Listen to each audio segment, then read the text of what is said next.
আসসালামু আলাইকুম everyone. Recipe by Rafeza কিচেনে আপনাদের সবাইকে স্বাগতম। আজকের আয়োজনে রয়েছে খুব মজাদার একটি রেসিপি, যা অনেকের জিভে জল চলে আসবে। আজকে আমি করে দেখাবো শুটকি দিয়ে কাঁঠালের বিচি পুঁই শাক রেসিপি। অবশ্যই বাসায় ট্রাই করে দেখবেন আপনারা। বাসায় ট্রাই করে অবশ্যই আমাকে জানাবেন। আমি এখন চুলার মধ্যে বসিয়ে দিচ্ছি একটি হাঁড়িতে দিয়ে দিচ্ছি আমি 4 টেবিল চামচ তেল আর 2টা পেঁয়াজ কুচি। এখন পেঁয়াজটাকে আমি নাড়বো, নেড়ে কাঁচা ভাবটা চলে গেলে এখানে আমি দিয়ে দিব শুটকি। এই তো শুটকি দেওয়া হয়ে গেছে। শুটকিটা আমি খুব ভালোভাবে কেটে পরিষ্কার করে গরম পানিতে খুব ভালোভাবে ধুয়ে নিয়েছি। দেখতেই পাচ্ছেন, কারণ শুটকিতে অনেক ময়লা থাকে, সেটা ভালোভাবে পরিষ্কার না করলে মুখে লাগলে ভালো লাগে না, বালিও থাকে। আমি প্রায় 7-8 বার এটাকে ধুয়েছি। এখন আমি শুটকিটাকে ভালো করে তেলের মধ্যে পেঁয়াজের মধ্যে কষিয়ে নিব।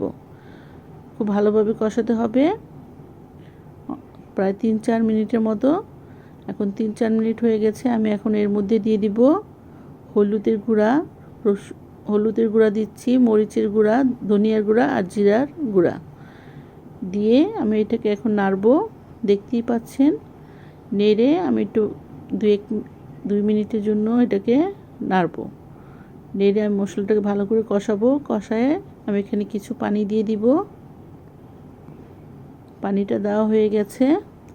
আমি এখানে দিয়ে দিব পরিমাণ মতো লবণ। লবণটা দেওয়া হয়ে গেল আমার।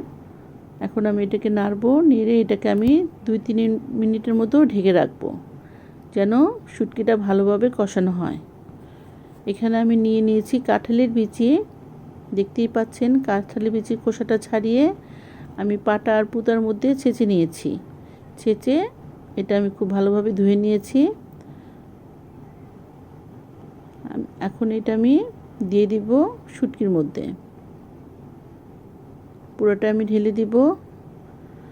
আমার ঢালা হয়ে গেছে। এখন আমি এটাকে খুব ভালোভাবে নেড়ে মশলার সাথে খুব ভালোভাবে মেশাবো।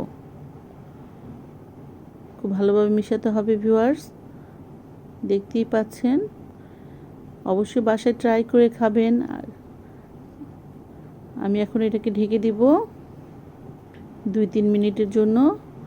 2-3 মিনিট পর আমি ঢাকনাটা উঠালাম। আমি এখন এর মধ্যে দিয়ে দিব অল্প কিছু পানি, কাঁঠালের বিচিটা যেন সিদ্ধ হয়ে যায়। এই তো পানিটা দিয়ে আমি এটাকে নেড়ে নিব। নেড়ে এটাকে আমি আবার ঢেকে দিব 2-3 মিনিটের মতো। 2-3 মিনিট পর আমি তো এখানে এখন পুঁই শাক দিয়ে দিব। শাকটা আমি খুব ভালো করে ধুয়ে নিয়েছি। এটা আমার বাগানের পুঁই শাক ভিউয়ার্স। আমি শাকটাকে কেটে খুব ভালো করে ধুয়ে পরিষ্কার করে নিয়েছি। আমার কাঁঠালের বিচিটা সিদ্ধ হয়ে গেছে, দেখতেই পাচ্ছেন, তেলটা উপরে ভেসে আসছে। এখন আমি এর মধ্যে দিয়ে দিব পুঁই শাকগুলো। পুঁই শাকগুলো সবগুলো দেওয়া হয়ে গেলে এটাকে আমি ঢেকে দিব। এখন নাড়বো না। এই তো পুঁই শাকগুলো আমার দেওয়া হয়ে গেছে।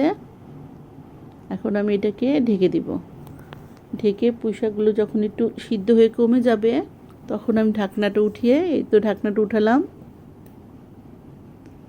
এখন আমি খুব ভালোভাবে এটাকে নাড়বো। নেড়ে চেক করব লবণ হয়েছে কি না। যদি লবণ লাগে তাহলে আমি লবণ দিব, আর যদি না লাগে তাহলে আমি দিব না। দেখতেই পাচ্ছেন পুঁই শাকটা খুব সুন্দর লাগছে, সবুজ একদম। অনেক পুঁই শাক হয়েছে। আমি আজকে কেটে শুটকি দিয়ে রান্না করছি। এখন আমি এটার মধ্যে দিয়ে দিব 4-5টা কাঁচামরিচ।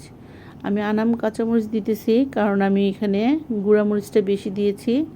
যদি এটা মাঝখানে ফেলে দিই তাহলে তরকারিটা অনেক ঝাল হয়ে যাবে। এজন্য আমি মাঝখানে ফেলে দিচ্ছি না। আমি এখন এটাকে আরও 2-3 মিনিট ঢেকে দিব।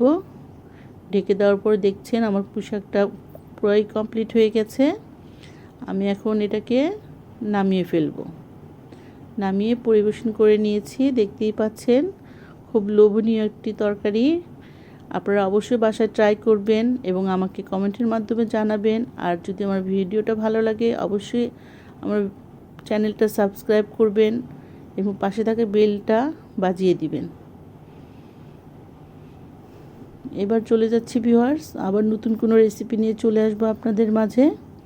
আর আপনারা যদি আমার কোনো রেসিপি দেখতে চান অবশ্যই আমাকে কমেন্টের মাধ্যমে জানাবেন, আমি আপনাদেরকে রেসিপিটা দেখাবো। আর আপনারা খুব বেশি ভালো থাকবেন, আমার জন্য দোয়া করবেন, আমার ফ্যামিলির জন্য দোয়া করবেন, সাবধানে থাকবেন, বাইরে বের হলে মাস্ক পরে বের হবেন। এবার চলে যাচ্ছি ভিউয়ার্স, আল্লাহ হাফেজ।